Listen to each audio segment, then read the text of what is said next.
Hello বন্ধুরা, good morning. Welcome back to my channel Sayantan ব্লগে তোমাদের সবাইকে স্বাগত আর অনেক অনেক ভালোবাসা। প্রতিদিন যেভাবে ইন্ট্রো দিই আজকেও সেভাবেই ইন্ট্রো দিলাম। ভুল বলছি, প্রতিদিন তো আমি এখন ভিডিও ছাড়তেই পারি না, কারণ ভিডিও দিই না, আমার ভালোই লাগে না ভিডিও দিতে, কেন জানি না।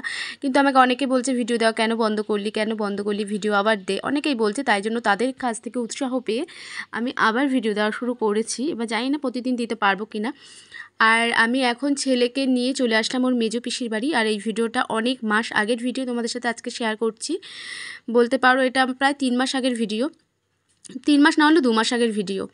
তা দুপুরবেলায় আমরা খাওয়া দাওয়া করে আমরা বেরিয়ে পড়লাম হচ্ছে আমাদের বাইপাসে একটা নার্সারি আছে, খুব সুন্দর সুন্দর ফুল গাছ ওখানে আছে, তাই সেখানে আসলাম ঘুরতে আমি আর আমার বৌমা। আর বিকেলে এসে মানে সন্ধ্যের সময় আমার বৌমা আমাদেরকে যত্ন করে চা খাওয়াচ্ছে। দেখো চা খাওয়াচ্ছে, তাও আবার বরণ করে, নাচ করে।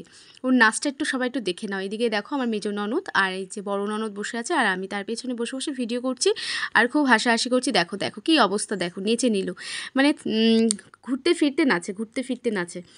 তা চলো আমরা এখন চাটা খেয়ে নিই। আর প্রচণ্ড ঠান্ডা পড়েছে, ঠান্ডায় সবাই সাবধানে থেকো, মানে একদম জমে গেছে ঠান্ডায়। আমার বড় ননদ দেখো বৌমার সাথে একটু ইয়ার্কি ফাজলামি করছে। হ্যাঁ, বলছে যে চা দিয়েছো আগে কেন জল দাওনি, তোমার মা তোমাকে এই শিখিয়েছে, জাস্ট একটু ইয়ার্কি। তা চলো আজকের মতো টাটা।